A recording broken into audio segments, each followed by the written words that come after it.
Graça e paz a você, a sua casa e a sua família. Hoje nós vamos meditar no Salmo de número 51.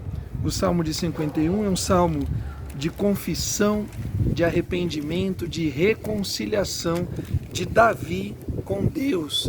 O salmo tem um total de 19 versículos e é uma oração que todos entendem e reconhecem de Davi pós a declaração de Deus do seu pecado, pós a ação de Natã, que através de uma história, de uma metáfora, faz Davi cair em si, faz Davi reconhecer o seu mal, o seu pecado. O pano de fundo que nós temos dessa história: Davi não sai em guerra, Davi fica em casa, Davi cobiça, Davi mente, Davi monta uma estratégia, adultera com Betsabá, tenta fazer com que Urias participe daquela fraude, o marido traído tivesse relação com a sua esposa e assumisse o filho que era de Davi. Isso não acontece. Davi cria uma nova estratégia e coloca Urias para ser morto através de uma carta que o próprio Urias leva para Joabe, o comandante, que coloca Urias na pior frente de batalha. Essa história é uma das histórias mais conhecidas, um dos pecados mais públicos, mais revelados, mais conhecidos, mais comentados do texto bíblico. Nenhuma vida foi tão exposta, nenhum pecado foi tão exposto quanto esse de Davi. E ao mesmo tempo que esse pecado de Davi é terrível, é sórdido, é maldoso, é cruel, a atitude de arrependimento de Davi também. Talvez você pense, poxa, mas Davi precisou que o profeta lançasse isso na cara dele. É verdade, porque Davi não tinha o que nós temos hoje. Nós temos a ministração direta do Espírito Santo, que atua em nós e nos convence do pecado, da justiça e do juízo. E Davi foi convencido através da pregação da palavra de Deus, porque quando o profeta estava falando, era o próprio Deus que estava falando com Davi. E diferente de outros reis, inclusive de Saul, que Davi sucedeu, Davi não mata o profeta, que não era algo tão incomum naquela fase da história, de pessoas, de reis, de monarcas, de poderosos, matarem aqueles que de alguma forma se levantavam contra eles. Davi reconhece o seu pecado, Davi chora e se arrepende. E esse Salmo 51 é um pouco do registro dessa história. Eu vou ler aqui o versículo de 1 a 4 e o versículo 12. Versículo de 1 a 4. Compadece-te de mim, ó Deus, segundo a tua benignidade, e segundo a multidão das tuas misericórdias, apaga as minhas transgressões, lava-me completamente da minha iniquidade e purifica-me do meu pecado. Pois eu conheço as minhas transgressões e o meu pecado está sempre diante de mim. Pequei contra ti somente, e fiz o que é mal perante os teus olhos, de maneira que serás tido por justo no teu falar e puro no teu julgar. Versículo 12. Restitui-me a alegria da tua salvação e sustenta-me com um espírito voluntário. Esse salmo de Davi é um salmo espetacular que demonstra uma atitude profunda de dor e de arrependimento.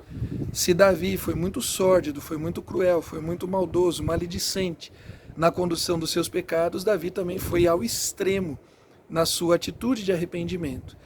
Os termos utilizados aqui por Davi denunciam como Davi entendia de fato aquilo que ele tinha feito. Davi não tenta diminuir, Davi não tenta depreciar. Muitas vezes a gente trata os nossos erros, os nossos pecados de maneira menor e a gente quer dizer, olha, foi só isso ou só aquilo que eu fiz. Lembremos de Caim.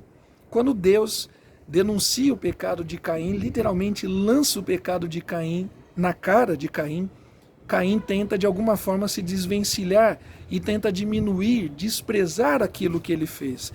E quando Deus dá o castigo a Caim, Caim se faz de vítima, dizendo o que será de mim? Imagina se alguém me encontrar agora, as pessoas também desejarão me matar, quando na verdade ninguém tinha pensamento homicida a não ser o próprio Caim. Davi não tem essa atitude de procurar de alguma forma se vitimar daquilo que ele fez. Olha, foi a sociedade, foram meus pais, é esta época, é o sistema que nós vivemos, é o mundo. Não. Davi assume os seus erros. E olha os termos que ele utiliza: lava-me da minha iniquidade, purifica do meu pecado, pois eu conheço as minhas transgressões. Iniquidade, pecado, transgressões. Davi entendia profundamente que o que ele tinha feito diante de Deus era algo terrível. O que Davi fez diante de Deus é pior, muito pior, do que o que Davi fez diante de Urias, diante de Betsabá, diante de Joabe e diante daqueles que não sabiam da sociedade local. O pecado do coração sempre é pior. E Davi vai dizer no versículo 4, pequei contra ti somente eu fiz o que era mal. Mesmo que os pecados sejam sociais, relacionais, ambientais, todo pecado é pior contra Deus. Porque apesar de Davi ter pecado contra Betsabá, contra Urias, ter pecado mentido diante dos seus súditos, estava se mantendo como um rei justo sentado no trono, sendo ele ímpio, como ele mesmo diz aqui, transgressor em pecado e iniquidade. O maior pecado é contra Deus, porque Deus é santo. Todos os nossos pecados têm consequências, de novo, sociais, ambientais, morais, físicas, emocionais. Mas a pior parte do pecado é o rompimento, é o distanciamento com Deus. Adão e Eva sentiram isso na pele, quando foram expulsos, e mais do que ser expulso do Éden, de um local, de um endereço geográfico, Adão e Eva foram expulsos da presença de Deus. Isso é terrível. E Davi sentiu isso, porque Davi era um homem segundo o coração de Deus. Davi tinha intimidade com Deus. E durante esse período de 9 meses, o período da gestação, de 1 ano e 2, de 1 ano e 3 meses, alguns entendem que Natan teria procurado Davi depois que a criança já tivesse algo em torno de 2 ou 3 meses de nascimento. Esse período do pecado, Davi ficou longe de Deus, e Davi sabe o que ele perdeu. Davi tem noção profunda. Só quem tem intimidade com Deus, só quem se alegra na presença do Senhor, sabe de fato o que perdeu. Por isso que Davi chora ao extremo o seu pecado, porque ele sabe o quanto ele tinha entristecido a Deus e o quanto ele perdeu nesses 9 meses, nesse 1 ano e 2, 1 ano e 3 meses.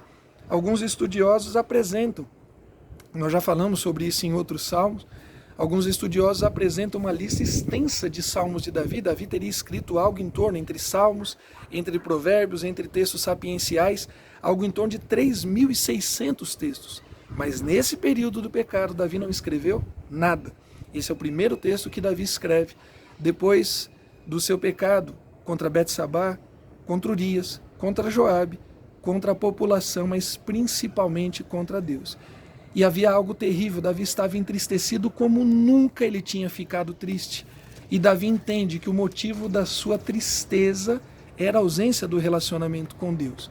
No Salmo 32, que nós já fizemos há uns dias atrás, Davi fala da doença física, os seus ossos envelheceram, o seu corpo adoeceu, mas aqui Davi fala da doença da alma. Restitui-me a alegria. Do quê? Do reinado? Não. Das vitórias? Não.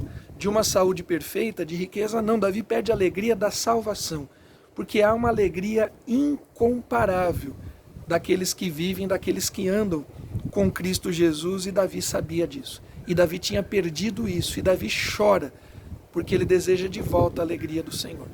Veja que Davi pede a alegria da salvação e não pede a salvação em si, porque Davi não havia perdido a sua salvação, mas Davi tinha entristecido profundamente a Deus, e tinha perdido a intimidade, tinha perdido a amizade, tinha perdido o relacionamento com Deus. Aquele que é salvo em Cristo Jesus, aquele que teve um coração transformado, ele não perde a sua salvação, mas ele, em uma atitude como essa de Davi, ele perde a sua alegria. E ele sabe o quanto isso pesa, o quanto isso custa. Então Davi, depois de um tempo, reconhece que a sua tristeza, a sua dor, a sua depressão, as suas doenças, não tinha outro motivo a não ser o distanciamento de Deus. Que nós possamos nos alegrar na salvação em Cristo Jesus, que nós possamos nos alegrar no relacionamento com Deus, e se há algo que impede esse relacionamento, esse algo é chamado de pecado, de iniquidade, de transgressão, faça como Davi, se arrependa hoje e volte a se alegrar na presença do Senhor. Que Deus abençoe a você, a sua casa e a sua família, em nome de Jesus.